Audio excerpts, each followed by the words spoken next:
Olá, sejam todos muito bem-vindos. Eu sou Milena Flores e está começando mais um Todo Ouvidos.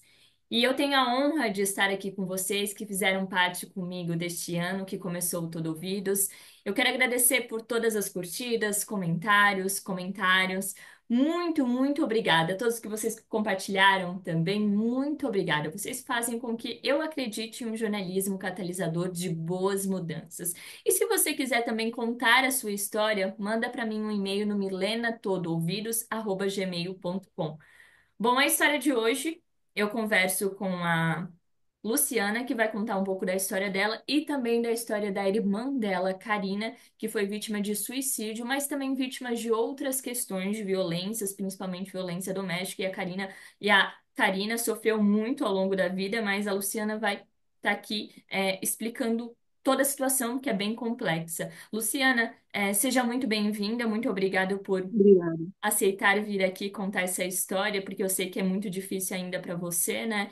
Mas É, muito obrigada. E Luciana, eu quero que você comece contando lá no comecinho de vocês duas, como é sua irmã, né? Eu quero que você conta da infância de vocês duas, com seus pais, como é que começa a sua aproximação, ligação com a Karina. é, é, nós sempre fomos muito coladas, porque somos três meninas. Ela era a mais nova, eu sou a mais velha, então acabava sobrando para mim tomar conta, né, da Karina, uma vez que tem 7 anos de diferença entre eu e a Karina, e eu e a Cris, não, eu e a Cris, nós temos 2 anos e pouco só de diferença. Mas, pela personalidade de nós três, que é uma totalmente o avesso da outra, eu me dava muito melhor com a Karina. Eu ainda estou com dificuldade, tá, de falar dela no passado. Às vezes eu falo no passado, às vezes eu falo no Não se presente e preocupa. tudo. Então, a Karina, por exemplo, era a pessoa mais alegre que eu conheci na vida. Ela sempre onde ela estava, você estava rindo, sabe?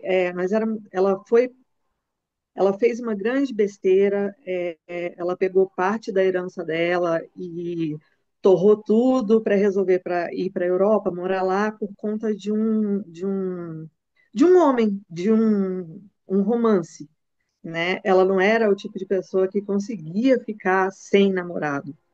Ela apaixonada compulsiva. Eu já sou totalmente o avesso, né? Eu gosto muito da solidão. Mas é, eu, falando das diferenças entre a gente. Por exemplo, a Karina, ela bebia muito, muito. Eu não bebo nada. E Luciana, A Karina, essa consequência até para as pessoas entenderem de beber muito, você sabe mais ou menos quando começou? Ela descontava em alguma coisa na vida com, dela? com 13 anos, ela já começou a beber e eu não entendia como que a melhor amiga dela, quando ela tinha 13 anos, era uma mulher de 30 anos. Eu não conseguia entender como, isso depois da morte da nossa mãe, que foi de acidente de carro, né? Ah, Eu não conseguia entender o que que uma menina de 13 anos tinha em comum com uma de 30. Então, isso é para mostrar que ela sempre foi adiantada, ela sempre, sabe? Ela não vivia conforme a idade dela, ela sempre foi muito adiantada. e como é que foi a E, morte da sua mãe para vocês? Porque ela era bem mais novinha, né? Ela tinha é, 13 ou foi... foi muito chocante, porque a nossa família é do Rio e a minha mãe ia sempre para o Rio em festas e tudo. É, falando um pouquinho aqui de mim, eu me sinto até culpada pela morte das duas, porque a minha mãe morria de medo de avião. E ela falou para mim: se você for de avião comigo, eu vou de avião. Se você não for de avião comigo, eu vou de carro com o seu tio, com o irmão dela. De última hora, eu falei: não, mãe, eu não tô afim de ir. Eu vou ficar em casa. Aí a minha mãe: então eu vou de carro com o tio Romero. E aí ela foi e no perímetro urbano já do Rio, eles atropelaram um cavalo, foram para a contramão, bateram de frente, morreu meu tio, morreu minha mãe, morreu as duas pessoas do outro carro. E, enfim, foi bem chocante. Agora, eu não lembro muita coisa da minha mãe, né? Mas Você eu tinha mal lembro quantos da anos? voz dela. Hã? Você tinha quantos anos nessa época? Sabe que não me pergunta porque eu tô nervosa. Vamos Nem se preocupa. deixar o riso de nervoso de lado, que eu vou tentar. Mas a morte da minha mãe foi em 94.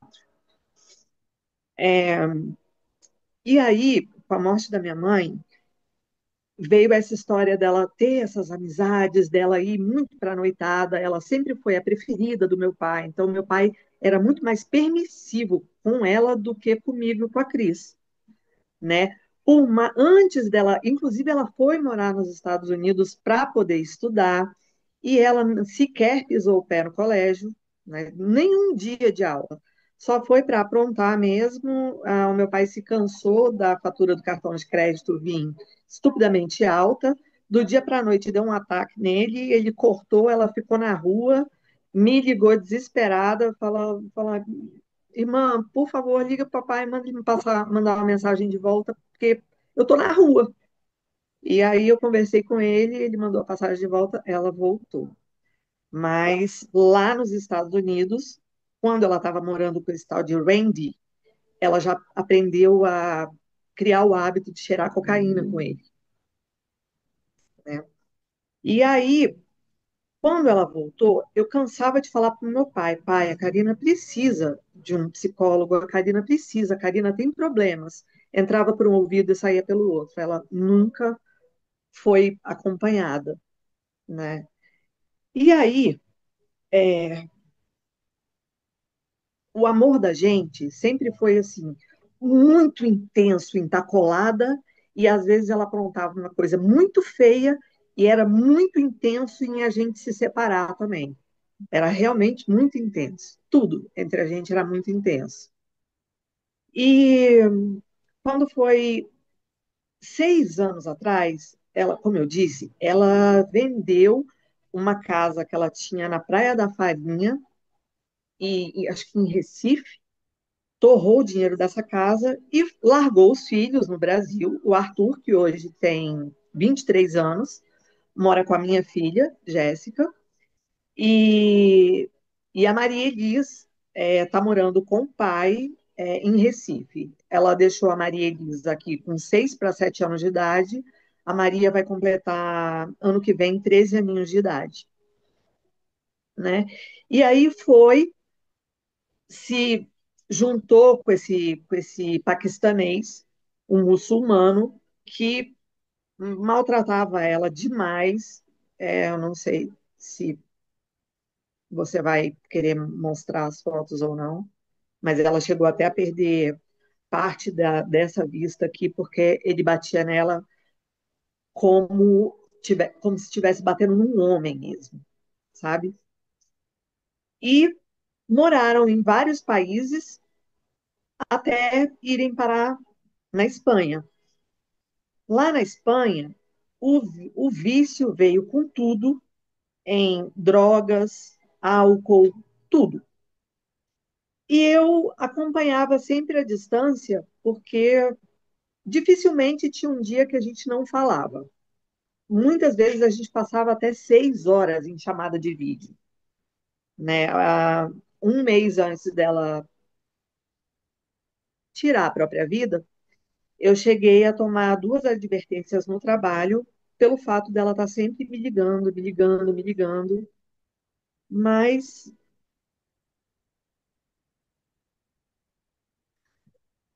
era assim, né?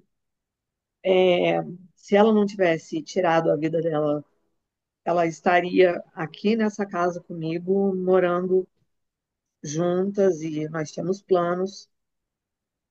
E eu realmente eu não sei o que que aconteceu naquela noite, eu ainda não sei direito. É, eu lembro, ela sempre, todas as vezes que ela estava com algum problema, ela sempre se abria comigo, ela sempre me contava. Quando ela tinha cheirado cocaína também, aí ela me contava. Quando ela estava muito triste, ela me ligava para contar. Qualquer coisa com o namorado, ela me ligava para contar. Às vezes eu ficava até muito sobrecarregada com isso. Mas, enfim, a minha irmã era a minha melhor amiga. a minha melhor amiga de fato. A nossa família era, no começo, até a minha mãe morrer, a minha família era muito unida. E aí veio a primeira madrasta, que desuniu um pouco a gente por ciúmes do meu pai. Ela faleceu de câncer, e aí a gente era feliz e não sabia. Veio a segunda madrasta. Essa mulher acabou com a nossa família.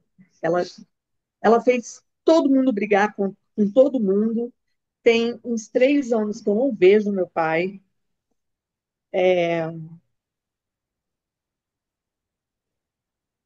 E isso foi uma das razões principais que culminou, foram uma série de fatores, mas que culminou com a morte da minha irmã, né?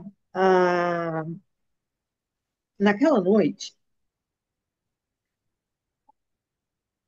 deixa eu voltar um pouquinho, senão quem está voando vai voar mais ainda. Ela tinha 33 boletins de ocorrência contra ele. Na Espanha.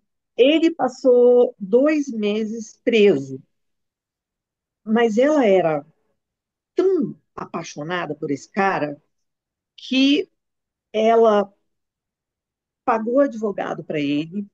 Ela viajava de trem-bala 2 vezes na semana para ir buscar as roupas dele na cadeia e levar para casa, lavar, passar, voltava para a cadeia, devolvia. Isso nesses 2 meses.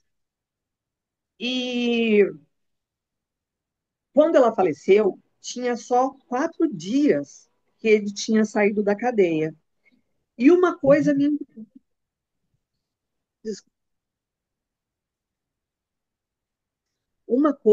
me intrigou muito, porque ela falou para o melhor amigo dela, que é o Alex, que ela falou assim: ele foi solto, eu vou morrer.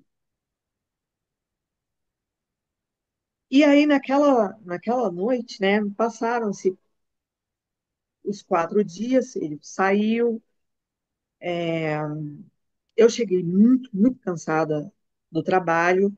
Lá são 5 horas a mais do que aqui, né, no fuso horário, e eu estava realmente dormindo pesado. Eu tenho a mania de colocar para as pessoas que realmente importam para mim um tipo de toque no celular para eu saber se é importante, por exemplo, eu sou enfermeira. Quando é no meu trabalho, é uma sirene tocando. Quando é algumas amigas, o toque é outro. O toque da Karina, Ana Karina, o nome dela completo, mas a gente sempre chama de Karina. Era a música do Guns N' Roses, Sweet Child of Mine, que é, né, a minha pequena doce garota. E o telefone, como eu trabalho sempre em emergência, o telefone está sempre carregado e dormindo do meu lado. Aqui, como eu mudei há pouco tempo para essa casa, né? Eu estou sem móvel, eu estou gravando sentada na minha cama. Mas o telefone sempre fica do meu lado. Eu, muito cansada e meio dormindo, meio acordada, e eu ouvindo a insistência dela em me ligar. Quando eu percebi que estava sendo muito insistente, eu resolvi pegar no telefone. E aí eu já ouvi, primeira coisa que eu olhei, chamada não atendida, chamada não atendida, chamada não atendida, e um áudio. O áudio dizia exatamente isso, que eu até mandei para você. Irmã, eu tomei com um barulho de chuveiro ao fundo. Eu tomei tudo, todas as pastilhas. Pastilhas em espanhol é comprimidos. Eu tomei tudo que tem de mais pesado aqui. Amanhã eu não vou amanhecer viva. Eu tô ligando para dizer que eu te amo, que te pedindo desculpa por tudo. Um beijo. Desligou o telefone. Na mesma hora, eu fiz uma chamada de vídeo. Ela ainda estava bastante consciente. E eu fiquei de 20 a 30 minutos implorando para ela colocar o dedo na garganta e dar um jeito de colocar aquilo para fora. Mas dessa vez ela estava decidida mesmo. Ela não cedeu. Ela não cedeu. Ela já tinha, inclusive, no Natal do ano passado, ela já tinha tentado suicídio uma vez e ficou internada no Natal do ano passado, lá. É, ela me pediu várias coisas para cuidar dos filhos dela, me contou que ela tinha descoberto nesses 4 dias que o companheiro estava solto, ele já andava falando pelas ruas de Girona. Girona é a Costa Brava, é muito perto de Barcelona. Mas, como o serviço social de lá é muito, muito melhor do que o nosso, mas presta atenção, o serviço social, porque eu tomei uma surra lá para conseguir tirar uma certidão de óbito dela. Eles arrumam bons lugares e um apartamento para a pessoa ficar, tirando do próprio bolso, mas é uma pensão para pessoas que são vítimas, né, desse tipo de violência poder se sustentar até se estabilizar novamente. O serviço social colocou ela num apartamento em Girona, que é muito perto de Barcelona. E eu liguei de volta na chamada, lembrei onde parei, porque minha cabeça ainda está muito confusa, gente. Ela foi dia 15 de agosto agora, desse ano, de 2024. E ela me contou algumas coisas. Ela me contou que descobriu que ele andava falando pela comunidade paquistanesa, porque é uma comunidade imensa ali na região de paquistaneses, né? E eles se protegem, eles são uma máfia, eles são realmente uma máfia. E ela tinha descoberto que ele andava falando no meio dos amigos dele que ela não significava nada para ele, que ela não era nada. Naquela noite, em especial, isso a aborreceu muito, porque ela ligou para o meu pai estava bebendo umas com os amigos, ele é delegado de polícia aposentado, eles tiveram uma discussão feia, que meu pai nega até hoje, mas eu tenho provas, porque eu tenho o print dela. Ela sempre, quando a gente estava de boa com o nosso pai, a gente falava papai. E quando ela estava aborrecida, ela chamava ele pelo nome. E aí, numa das mensagens dela, estava escrita, tá escrito, eu passei mais de uma hora conversando com o Cleal. Ela não falou, eu passei mais de uma hora conversando com o papai. E ela foi ficando grogue muito rápido. Eu não consegui saber o porquê que ela brigou. É, quando eu percebi ela já tomando tombo e tudo, já caindo, eu falei, meu Deus, meu Deus, meu Deus, meu Deus, quem vai me ajudar? E implorando, Karina, por favor, coloca o dedo na garganta, vomita isso. Mas chegou uma hora que não tinha mais jeito. Ela tomou 50 comprimidos de Valium, 50. Não foi um nem dois, foram 50. Então ela queria morrer e a gente sempre falava, eu sempre falava para ela, se você se matar, você vai estar se matando e me matando também. Ela sabia disso e mesmo assim ela fez. E quando eu percebi que o telefone, ela não reagia mais, ela não me respondia mais, eu desliguei o telefone e comecei a ligar para o 112, que é o número de emergência da Espanha. Aqui a gente tem o 193, o 192, o 190. Lá é só 112. Não completava. O raio da ligação não completava. Aí eu liguei para o meu pai. Veja, Tem 3 anos que eu não vejo o meu pai. Meu pai virou para mim, estava lá nesse boteco bebendo, e falou: Vocês só me dão trabalho, vocês só me dão problema. E eu, pai, me ajuda, faz alguma coisa. Não, não quero saber. Puf, desligou o telefone na minha cara. Eu liguei de novo, ele não atendeu.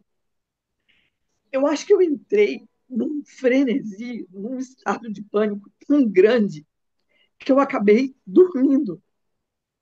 E 5 horas da manhã daqui, 10 horas da manhã de lá, me liga a polícia científica, a perícia de local, para eu identificar o corpo. E aí foi quando meu mundo acabou, que eu vi a minha caçulinha morta, sabe? Já com o rosto deformado, porque ela morreu de bruços. Eu até tirei um print. E quando a poeira baixou um pouco, eu mandei essa foto para o meu pai, esse print da chamada de vídeo com o rosto dela, e falei: a minha irmã está morta. E naquele momento, eu perdi a minha irmã e eu decidi que o meu pai não existia mais para mim. E ele não existe mesmo. Porque desde o dia 15 de agosto, hoje é dia 30 Dia 30. de dezembro, ele não passou nenhuma mensagem sequer para mim, não me ligou, nem para os filhos da minha irmã, nem para minha filha, nada, nada, silêncio total. Isso tem nos machucado muito, isso tem nos machucado demais. Bom, sabendo que ela estava morta e que, pelas leis espanholas, ou o filho, ou irmão, ou pai e mãe podem liberar corpo, conseguir documentação, eu fui para Barcelona. É, já no avião, eu entrei no piloto automático, porque eu vejo as imagens e eu falo: não sou eu. Foi criado um grupo de família e amigos para todo mundo, porque trazer um corpo seria extremamente caro.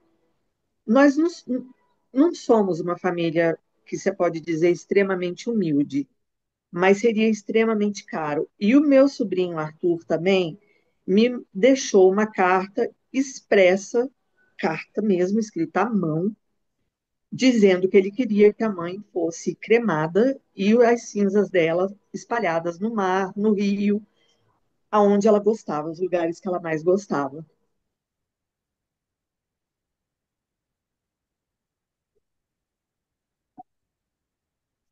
No momento, a gente não tem voo direto Brasília-Barcelona. Então, eu tive que pegar um voo Brasília-São Paulo, São Paulo-Barcelona. É, ali eu já não era mais a Luciana. Essa Luciana eu não sei aonde foi parar. Se alguém souber, até me conta, porque eu não consegui achar ela até agora. Desci em Barcelona, precisei que o companheiro dela, o cara que eu vi tantas vezes em chamada de vídeo bater nela, fosse me buscar no aeroporto e me ajudar em algumas coisas. Conheci o tal do Faruk, né, o paquistanês, e, na verdade, com vontade de dar-lhe uns bons tabefes, mas eu tive que aguentar, porque eu precisava da ajuda dele. E, durante essa viagem, se aconteceu coisas muito mais graves com relação ao companheiro dela e eu. Bom, Ele me buscou, pegamos o trem-bala, fomos para Girona. Chegando lá, fomos, só deixei as minhas coisas no hotel, a minha mala no hotel. E aí, é, deixei as minhas coisas no hotel e fomos até o crematório. Assinei toda a documentação, é, pedi para ver o corpo.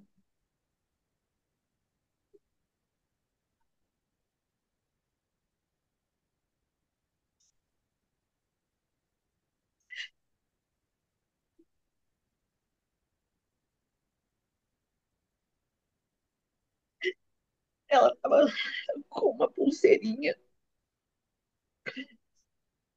que ela ficava com uma e eu ficava com outra.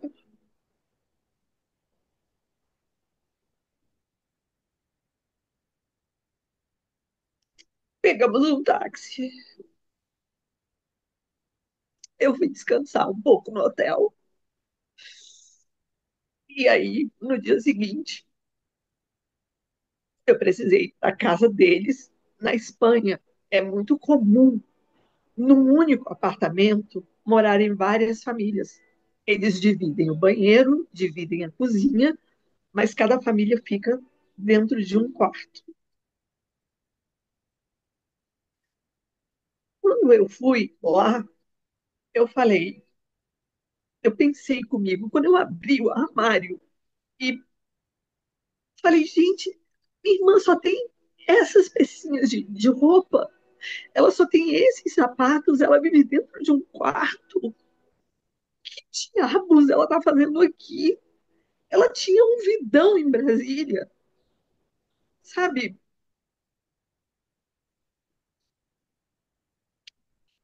E aquilo foi me magoando, porque ela passou 6 anos nessa.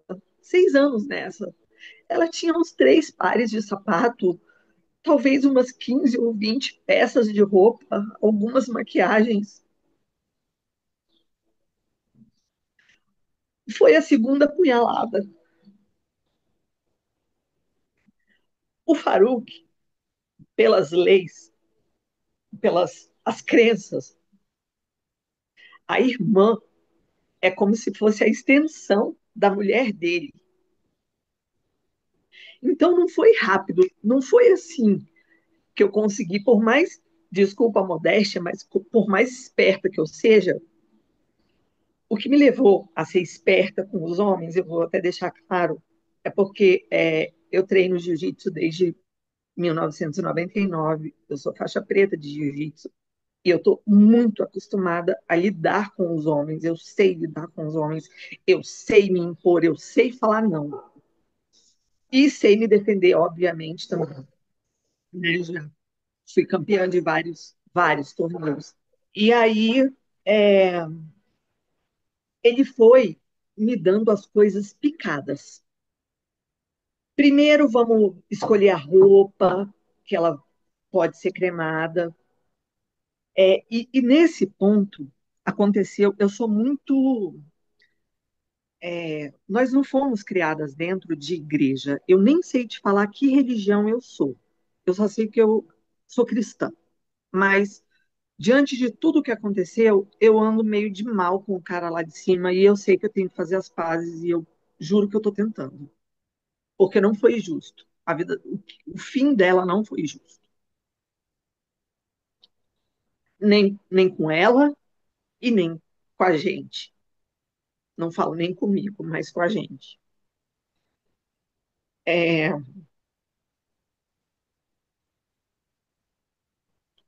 quando eu estava escolhendo a roupa dela para levar para o crematório, o meu telefone ligou, tocou. Eu já tinha comprado um chip para ter internet lá, para poder conversar com as pessoas lá,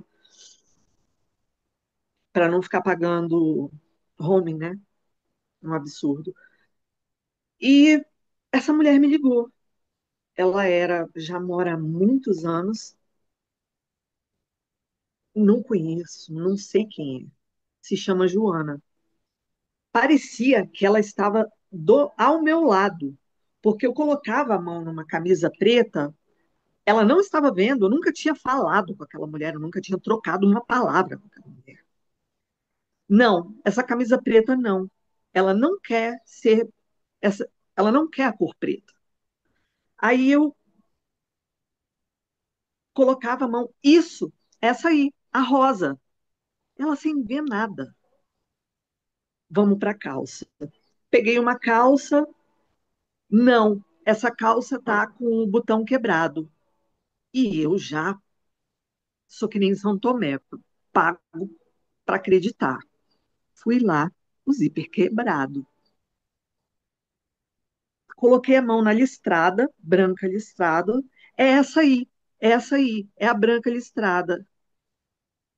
Tá, vamos pro sapato. Eu peguei uma botinha de sem salto. Ela, não, não. Ela quer aquela sandalinha de salto porque ela se sente bem ficando mais alta. Ela era levemente mais baixa do que eu, né? Eu tenho 1,62 m e acho que ela tinha 1,58 m, 1,59 m. E eu já fiquei abismada com aquilo. Mas tudo bem, né? O que que é aquilo diante de tudo que eu estava passando? Escolhi as roupas que a tal da médium me orientou Que você nem de conhecia. novo para o necrotério. Hã? Que você nem conhecia. Nunca. Não conheço até agora. Não conheço até agora. De vez em quando, ela passa mensagens para mim sobre a minha irmã, coisas que batem,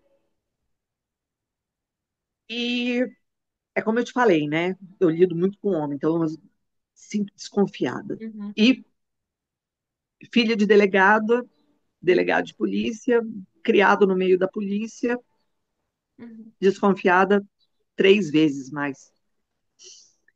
É, levamos a roupa até o crematório e tem o horário certinho. A Berta, que era a gerente do crematório, ela me falou: essas roupas têm que estar aqui 10 horas em ponto. Aliás, 9h50, porque às 10 horas o forno já está programado para cremar. Nisso foi um auê, porque a gente tinha que pagar em cash 4.000 euros e lá vai cacetada, e a quantidade de dinheiro que entrava, ela não aceitava o dinheiro vivo, regras deles lá, que Deus lá sabe que regras são essas, mas eu estava com o dinheiro na mão, os 4.000 euros na mão, mas não podia entregar direto no crematório, eu tinha que fazer por depósito.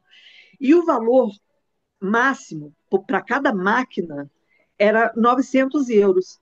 Então eu fiquei rodando com o Faruque atrás de caixas eletrônicos até tarde da noite, 900, 900, 900, 900, até dar os 4.000 e lá vai cacetada euros, para a cremação poder acontecer. Fizemos isso, conseguimos fazer isso.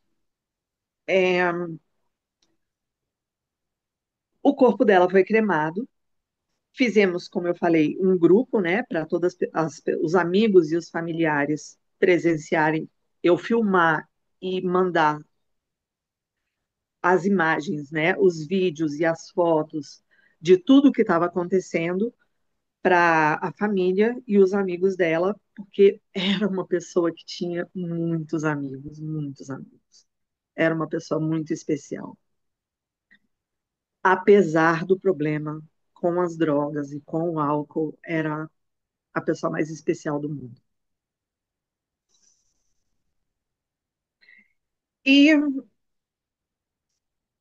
foi cremado, e eles falaram: volta no dia seguinte, porque não crema, não sai pozinho, né? Não tira lá do crematório e vem um pozinho. Vem ainda uns restinhos de ossos que tem que passar por um moedor para realmente virar um pozinho.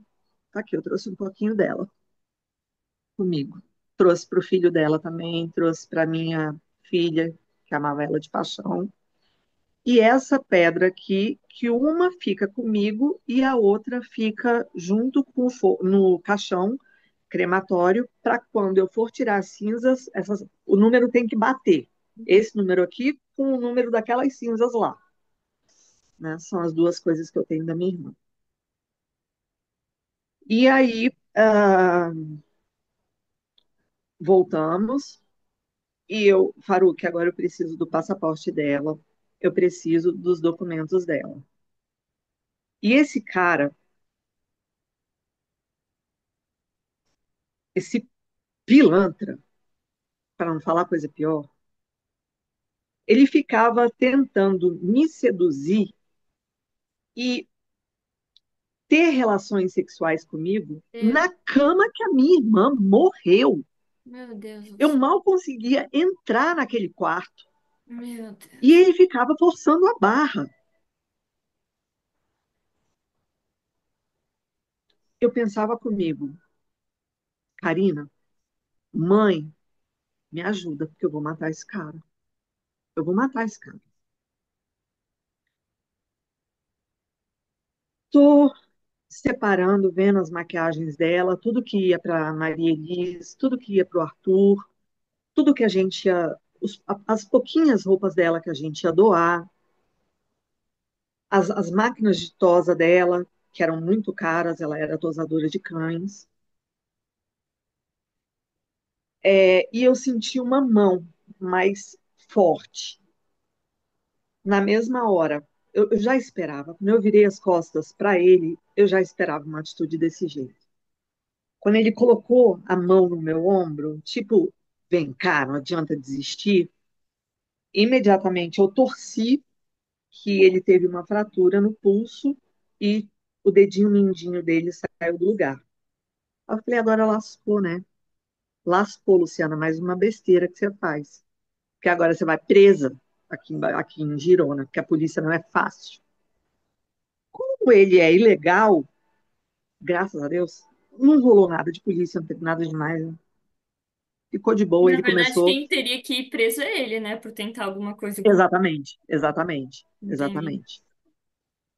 Mas, e graças a Deus também, eu tive o discernimento de não fazer coisa pior, porque quando eu tirei o pulso dele do lugar, quebrar uns ossinhos, eu coloquei o dedo no nariz dele e falei: nesses 6 anos, a minha irmã te avisou que você batia nela, mas em mim você nunca encostaria a sua mão.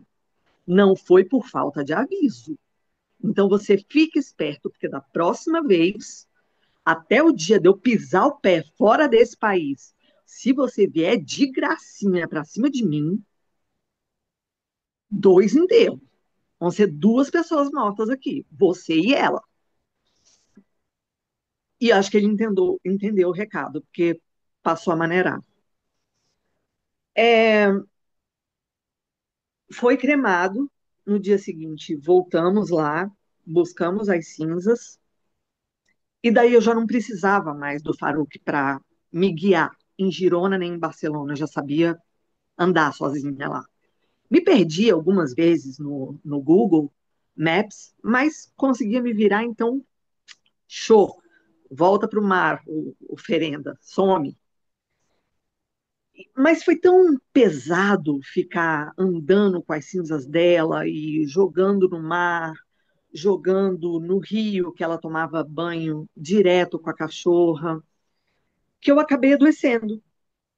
Eu fiquei internada no hospital de nervoso mesmo. E eu esqueci completamente de comunicar ao meu cartão de crédito que eu estava viajando. Então, e esqueci também que eu tinha o cartão do seguro de vida, seguro saúde, que quando você viaja para lá, você é obrigatório ter. Mas a minha cabeça não estava raciocinando. Eu estava, como eu disse, no automático, eu não estava encontrando muitas saídas para os problemas. Quando eu fui pagar o hospital, meu cartão de crédito bloqueou. A operadora bloqueou, desconfiou de golpe e bloqueou. Ótimo, Luciana. Com pouco dinheiro, com dinheiro contado e sem cartão de crédito.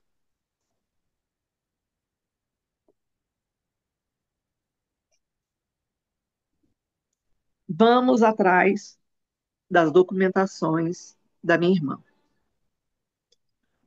Lá, nisso, eu vou falar duas coisas, gente. Não, por mais podre que seja o nosso sistema de saúde, não reclamem, porque a gente tem.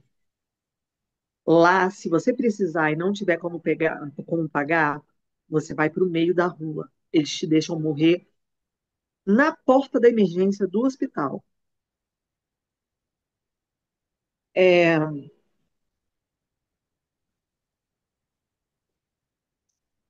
outra coisa também que eu esqueci de comentar. É, a nossa mãe era uma pessoa espetacular. Ela era professora de português, inclusive deu aula para o Renato Russo. E ela fez a gente estudar. Então, nós três somos fluentes em português, óbvio, inglês e espanhol. Quando eu cheguei lá, o meu espanhol travou. Eu entendia tudo que todo mundo falava, mas eu não conseguia falar uma palavra. De tão doida que eu estava. Eu estava doida mesmo, não é modo de falar, não. Eu estava doida. Depois da primeira semana, eu já comecei a desenrolar o meu espanhol. Até que quando eu cheguei, quando eu saí de lá, eu já estava tudo beleza. Mas a minha cabeça funcionava da seguinte forma: eu me comunicava no WhatsApp com o pessoal aqui no Brasil em português, a cabeça pensava em inglês e eu tentava me comunicar em espanhol. Foi realmente muito doido. Então, no Brasil, quando uma pessoa morre, a certidão de óbito é te dada na hora. Você pode pegar e né, no IML ou no hospital. Não. Lá você tem que ir na corte, que eles chamam de corte, para a gente é tribunal. Você tem que fazer um pedido por escrito para o juiz Não. entregar, protocolar, esperar lá seus 15 dias, fica pronto, você volta, busca uma certidão de óbito que só é válida na comunidade europeia, aqui não vale de porcaria nenhuma. Peguei, esperei esses 15 dias no hotel, não fui, não quis saber, não quis saber de conhecer lugar nenhum. A minha preocupação era só arrumar um bom dono para a Suzy, que era a cachorra que ela mais amava.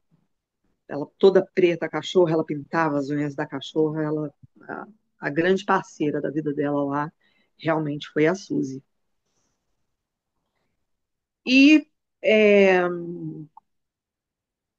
você pega aquela certidão, graças a Deus, eu tenho uma prima que é procuradora federal e ela olhou e falou, Lu, quando eu olhei aquele documento, eu já falei, isso não tá legal, não tá me cheirando bem, porque só consta o nome do meu pai aqui, não consta o nome da minha mãe, muito diferente do Brasil.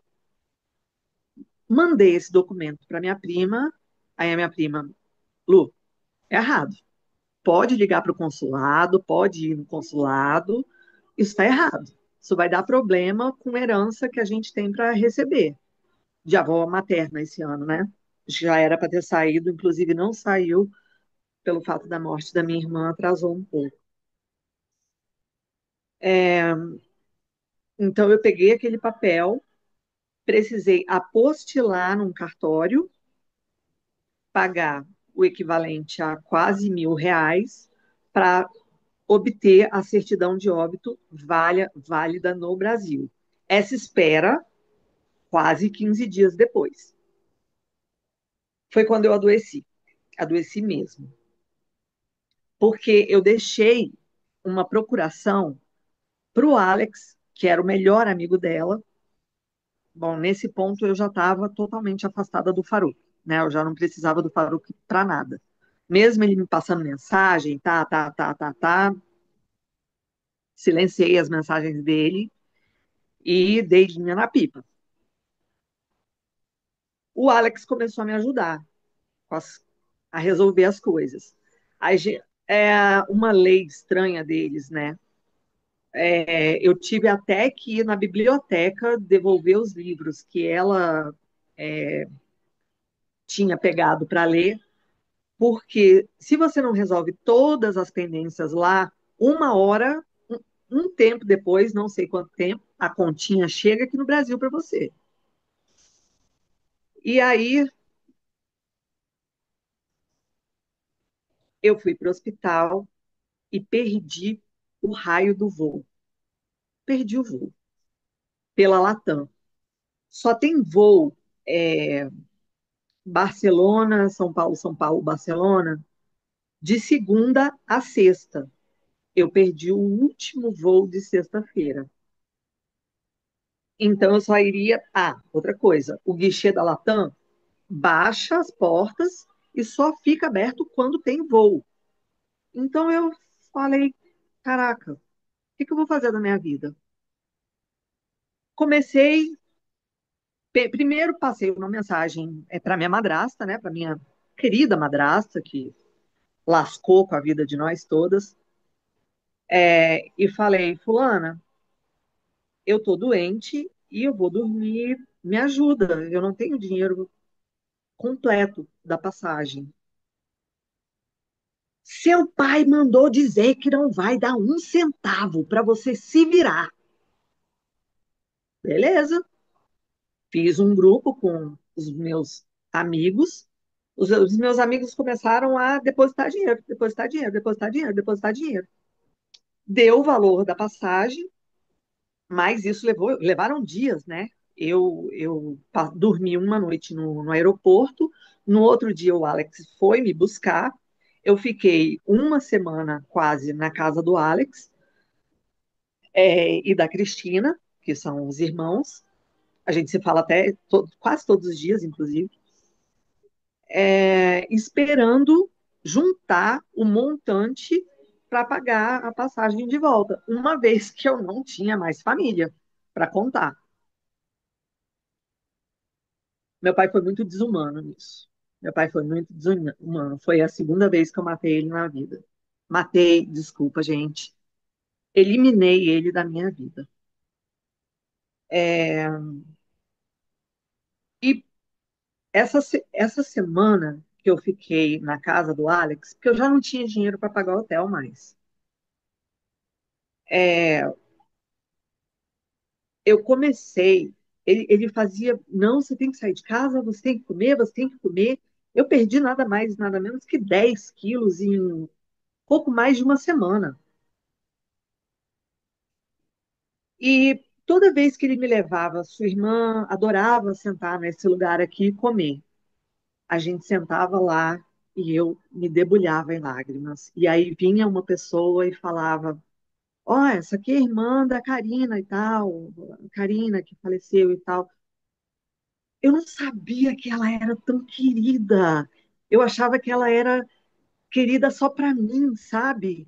Mas todas as pessoas, Karina, la muchacha, la buena muchacha. E aquela garota, eu vi que ela era muito mais especial. Eu não sabia que era tão querida naquela cidade.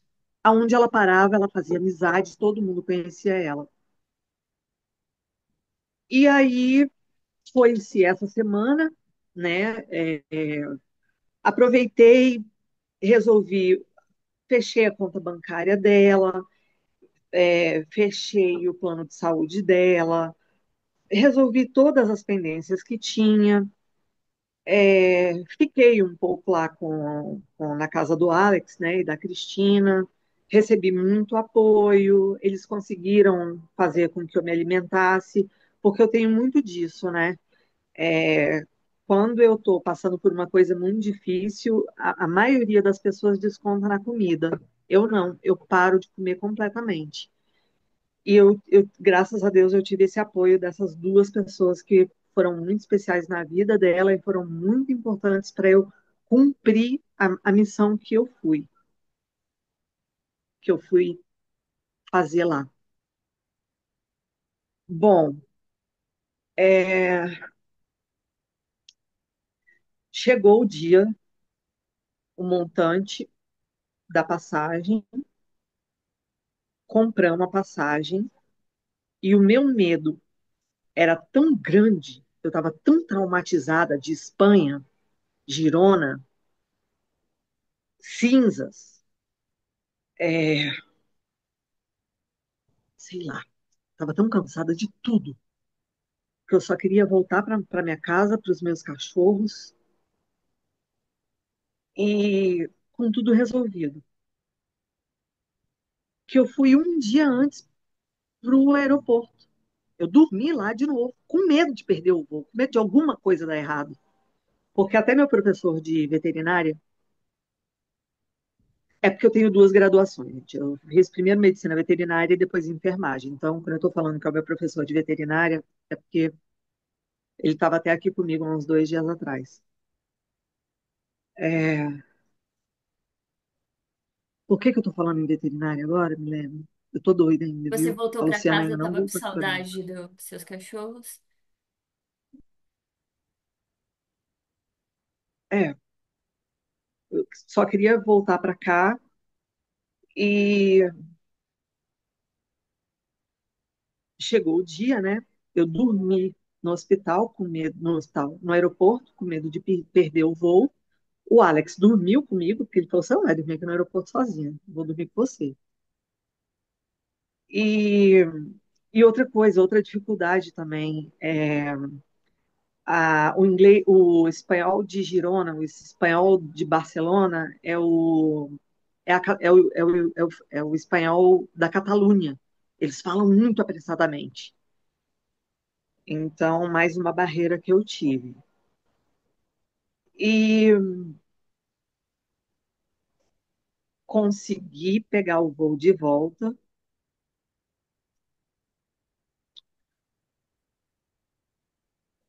E eu pensei que a minha vida fosse voltar rápido ao normal. Ela fez foi piorar, sabe? Eu tô tomando 2 medicamentos para síndrome do pânico. É, eu tenho crises de pânico que eu tenho que tomar umas gotinhas 3 vezes ao dia. Estava muito pior, mas agora está relativamente controlado. E eu vi que o suicídio, ele não mata só a pessoa que se matou, ele mata a família inteira. Porque com ela, metade de mim se foi. Se foi.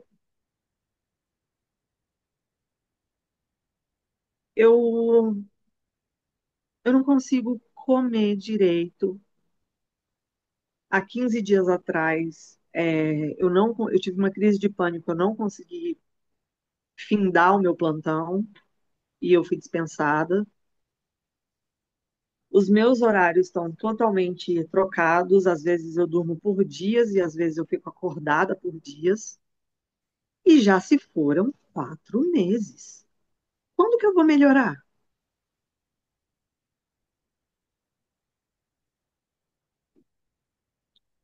Às vezes eu lembro que eu estou dormindo e eu acordo num estalinho e viro de lado e vem na minha cabeça. Eu tenho uma irmã que se matou mesmo? A minha irmã se matou, ela fez isso comigo? A ficha nunca cai. A ficha nunca, nunca cai.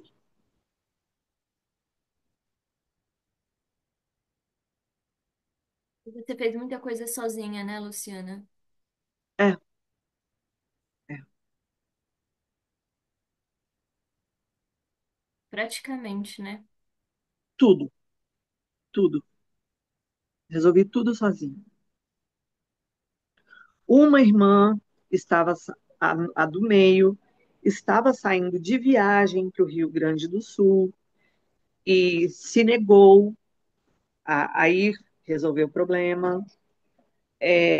O meu sobrinho, que é maior de idade, não tem passaporte, que é o Arthur, que eu amo de paixão. Arthur, estou muito preocupada com você. É, olha, é muito difícil. Eu posso te perguntar, Pergunta o que você quiser. você tem vários amigos, mas assim, porque você também passou por muita coisa, e nesse momento, quem cuidava de ti? Ninguém, ninguém. Eu moro nessa casa há 2 meses. Eu chamei um amigo para ficar comigo aqui, para eu tremer menos e me ajudar com os cachorros, porque senão eles iam querer ficar aqui em cima de mim. Eles sentem o cheiro, sabe? Quando eu estou triste, eles sentem o mudar da minha voz, até isso eles percebem. E até a minha própria filha, que eu amo de paixão, ela pisou o pé aqui uma vez só. Ninguém cuida de mim. Isso tudo é muito pesado, né, Luciana? Eu acho É, que desde o momento que você aguentava sua irmã lá sofrendo, né, vendo esse, não sei se eu nem digo ex-namorado, porque ele é extremamente covarde, né, de bater em uma é, mulher. Mas você é, vendo tudo isso de longe, né, provavelmente já sofria e foi acumulando, acumulando. Mesmo que você talvez fosse o alívio dela nessas conversas, né, você sentia é, a culpa um pouco, como você disse, né? E, nossa, e ter que ver sua irmã em vídeo depois de passando por tudo isso, é tudo muito pesado que você passou. E por mais que você disse que já passou 4 meses, é muito recente também, né? Para você processar tudo, é muito recente. É pois é, muita Mi. coisa. Eu como enfermeira de urgência e de emergência, eu não fico dentro de hospital nunca, é sempre no atendimento de rua. Eu acho que a forma como a minha mãe faleceu me influenciou de certa forma que eu optei pela linha do APH, que é o atendimento pré-hospitalar. É trabalhar dentro de ambulância, porque eu vejo que é quando o outro ser humano mais precisa de você, que é a hora de ficar vivo, entendeu? Então eu optei por a urgência e emergência e o atendimento pré-hospitalar, a ambulância mesmo. Eu acho que eu tive dentro de hospital só no estágio. E outra coisa também, porque quando eu mandei uma mensagem para um amigo meu, ele até, o Leandrinho, que é da Polícia Científica do, de Goiás, porque para quem não conhece Brasília, gente, Brasília é aquele quadradinho mesmo que vocês veem no mapa, tá? Qualquer 50 quilômetros que você anda para qualquer direção, você está no Goiás. E acontece muito do pessoal passar em concurso e trabalhar no Goiás, mas é tão perto de Brasília que a galera trabalha no Goiás, mas mora no DF, que é o caso do Leandrinho. Leandro de Jesus. Ele é um perito criminal excelente. Quando eu mandei a foto para ele, a foto que eu tirei quando a perícia me mostrou para eu identificar o corpo, a gente viu um vinco aqui. E aí já começou na minha cabeça. Essa menina foi enforcada. Essa menina foi enforcada. Mandei a foto para ele. Aí ele, definitivamente ela foi enforcada. É, eu já fui com a intenção de matar aquele cara. De verdade, não é forma de falar, não. Eu já fui na intenção de matar ele mesmo. E Luciana, Mas saiu o pré-exame aham. dela e, e esse vinco que estava aqui no pescoço dela é porque ela morreu de bruços e ela já estava inchada. Ai, ai, Então, por isso o vinco. impressionou. É, Eu posso te perguntar, ela estava nesse quartinho dela, mas como alguém Foi lá no quarto dela, viu ela, como é que foi? Ele estava dormindo do lado. Meu Ele Deus. estava dormindo do lado. Ela tomou banho, tomou os remédios, conversou comigo, ele dormindo. Por isso que eu fiquei desconfiada do possível Mas isso a envolvimento. polícia também não investigou, porque ele já teria sido preso por violência contra ela e eles não quiseram nem investigar. Não porque o exame Já tinha necroscópico comprovado. dela saiu antes dizendo que ela estava com uma dose altíssima de Valium, Ai, meu Deus. né, no sangue. De- então foi descartado. E aí, ele dormindo do lado dela, dormiram horas. Ele acordou, foi na cozinha, fez o café da manhã dele, ela lá de bruços. Palavras dele para mim. Meu Deus. Quando ele resolveu, desperta, mama, desperta, ele tocou numa pedra. E aí ele desvirou ela, né? E aí, conversa dele, né? E imediatamente chamou a polícia. E aí a, foi tudo que é tipo de polícia lá e tudo. Foi quando eu recebi a ligação da polícia científica para eu identificar, porque, novamente, pelas leis deles, o cônjuge não é quase nada, o cônjuge não pode resolver nada, tem que ser parente, ascendente, descendente ou. E ainda bem nisso também. E Luciana, se você pudesse ter um encontro novamente com a sua irmã, o que que você imagina um dia assim, uma nova chance de falar alguma coisa pra ela?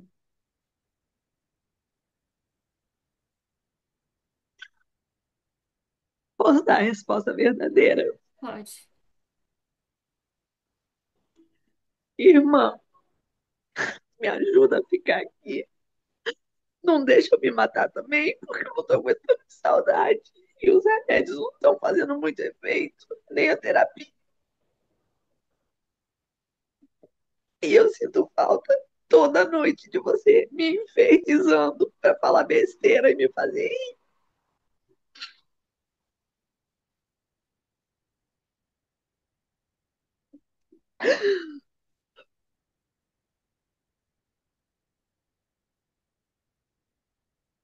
Nossa, Luciana, eu queria Eu não tô te dar um sabendo, eu abraço não tô agora. sabendo viver sem ela. Eu não tô sabendo viver sem ela. A verdade é essa. Eu não tô sabendo viver sem ela. A gente até conversou bastante, né? Até a entrevista estava marcada para pertinho do Natal. A gente resolveu fazer um pouco depois, porque eu senti que a Luciana ia sofrer muito. Ainda sofre, mas ela insistiu nessa entrevista também, porque ela precisava expor, né? E talvez isso ajude ela de alguma forma também a lembrar positivamente da irmã, em memória dela também. E talvez evitar que outras pessoas façam isso, Luciana, porque tudo que você fez pela sua irmã é de uma garra, porque eu não sei como você encontrou forças para estar lá e fazer tudo isso. Eu não sei nem Eu se. não ia deixar, eu não ia deixar minha irmã numa geladeira lá, entendeu? Não ia. Mas você tem que reconhecer você também. Você teve muita garra, muita garra. Esse luto é difícil. Passe pelo luto mesmo, chore, não evite chorar, passa por esse luto. Eu te mandei aquele grupo de apoio, tenho certeza que pessoas que passaram por não situações parecidas, cada um tem sua dor, cada um sente de uma maneira diferente, mas situações que talvez as pessoas entendam mais, né? E talvez possam te ajudar também, talvez se tornar amigas dessas pessoas também, porque você é uma pessoa incrível e espero que pessoas incríveis também te encontrem, porque você não precisa passar por isso sozinha. Você não precisa estar sozinha. Eu quero que você se lembre disso. Você é incrível. Olha, você escolheu sua profissão para ajudar outras pessoas, para salvar a vida de outras pessoas. E você, de algum modo, mesmo sua irmã lá, também foi, mesmo sofrendo tudo isso, mesmo sem apoio de ninguém. Isso é muito difícil, Luciana, muito difícil. Você é muito forte. Eu sei que às vezes você se questiona dessa sua fortaleza, né? De você talvez estar fraca, mas você é muito forte. tá aqui conversando É, comigo, lembrando de tudo. Eu sei que é muito difícil. Você passou por muita coisa, não foi só a morte da sua irmã, foi muita coisa. não, não. Muita Se eu te coisa. contar que ano passado o meu colega de trabalho, enfermeiro, se matou no meio do plantão também. Aí lembrei, olha só, a ficha caiu. Desculpa, gente, eu não sei se é porque realmente eu ainda não consegui assimilar que a minha irmã tirou a própria vida ou se são os efeitos colaterais do remédio, mas a minha memória fica mesmo vaga de vez em quando. E pelo fato de eu trabalhar no APH, quando você está dentro de uma ambulância, seu pensamento tem que ser rápido, rápido, rápido, rápido, porque é o que a gente chama dos minutos de ouro, né? Então você tem que pensar rápido, calcular rápido a medicação, qual a via de administração, se é intramuscular, se é subcutânea, se é endovenosa. E eu não tenho mais essa rapidez de raciocínio, sabe? Eu não, mas,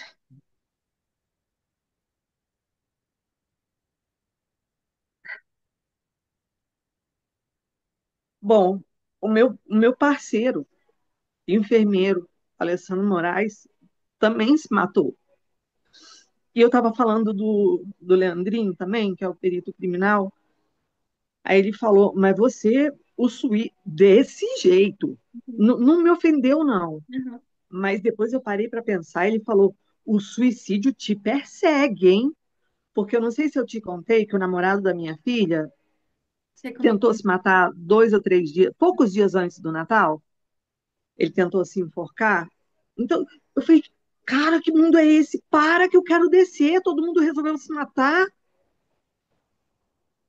Não, mas não use essa afirmação para sua vida, porque ele não te persegue de maneira nenhuma. É claro que a gente está vivendo em uma época de muita pessoa passando muitas coisas difíceis, de cada vez mais a gente precisar falar de saúde mental. Você que está na saúde, na área de saúde, você sabe, está cada vez mais difícil, principalmente saúde mental, e não é algo que te persegue. Eu quero que você tenha essa consciência, mas É, quando eu estava procurando histórias no YouTube e bati com o seu canal. Eu falei, gente, eu preciso conversar com essa moça. Porque, como enfermeira, como profissional da área da saúde, isso é um assunto velado, evitado de se falar. E, na verdade, é extremamente necessário. Por isso que eu acho assim, o seu trabalho está sendo fundamental e mudando a vida de milhares de pessoas. muito obrigada, Luciana. E esse é o objetivo. Eu sei que dentro da minha profissão, que é o jornalismo, também é um assunto velado. Eu sei que também preciso ter muito cuidado em falar, por mais que a gente precise falar, né? A gente precisa desse cuidado. Mas é preciso falar sim, porque é só falando que a gente vai chegar nas pessoas com informação. É, é, E, Luciana, eu te agradeço demais, porque mesmo sendo muito difícil, eu sei, a gente já tinha conversado para ti falar ainda de tudo que aconteceu, principalmente voltar a falar da sua irmã, que está assim no presente, né? Ela ainda está em ti, ela vai estar em ti. E você vive também por ela, você continua vivendo por ela, eu tenho certeza disso. Mas eu te agradeço porque essa tua mensagem, essa tua entrevista, tenho certeza que vai chegar a muitas pessoas. Talvez até brasileiros que estão em outro país, passando por dificuldade, a gente não sabe, né? E talvez não encontrem um apoio, também não tenham uma família, também estejam sozinhos. Outras pessoas na situação que perderam alguém, e talvez esse alguém era a única família dessa pessoa. Então você vai chegar nessas pessoas, a sua mensagem vai ajudar demais. Mas eu também quero que você tenha, é, eu não vou dizer superação, porque o luto não é uma superação, nunca vai ser uma superação, mas que você entenda, possa compreender melhor essa dor, que você consiga viver, porque sim, sua vida vale e vale muito. Você é uma pessoa incrível e viva, viva também por ela, pela Karina. E você é muito forte, muito forte. Se ninguém te disse isso, se ninguém reconheceu da tua família, eu reconheço. então, desculpa, eu sei que a gente já está Uhum. com o tempo esgotado, mas é justamente isso. Todo mundo fala, a Luciana, a faixa preta de jiu-jitsu, ah, treina com os caras que tem 3 vezes o tamanho dela.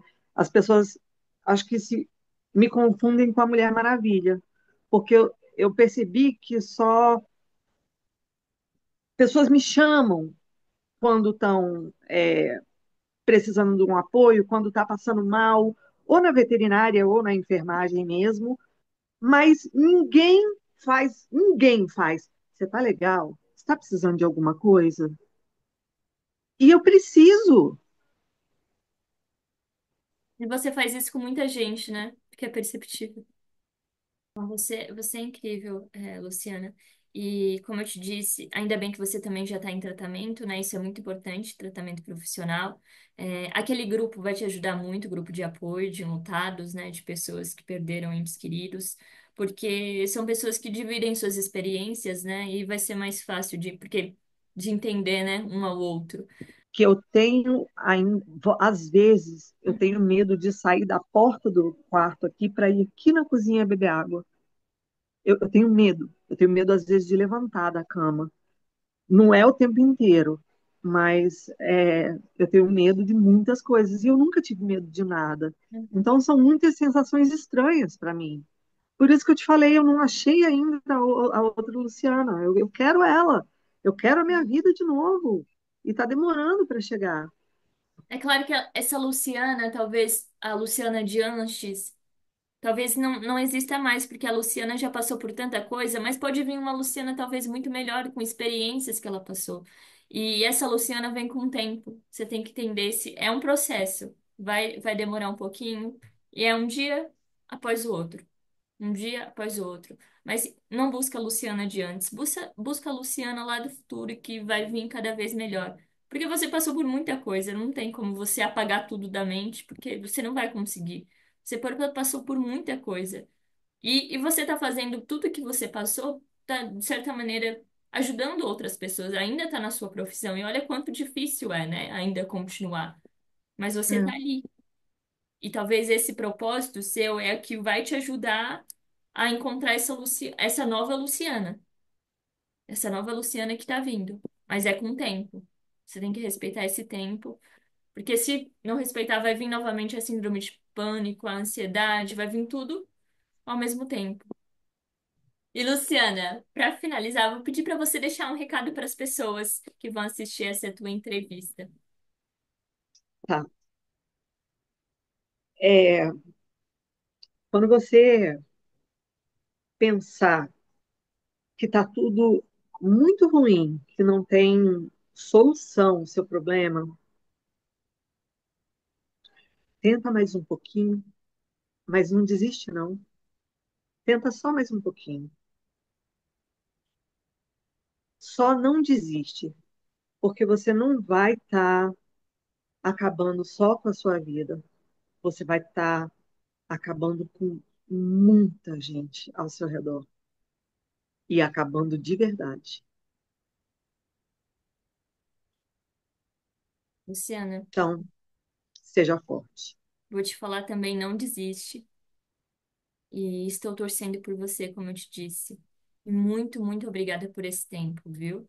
Pela conversa, mesmo sendo difícil, mesmo tocando na ferida. Muito, muito obrigada.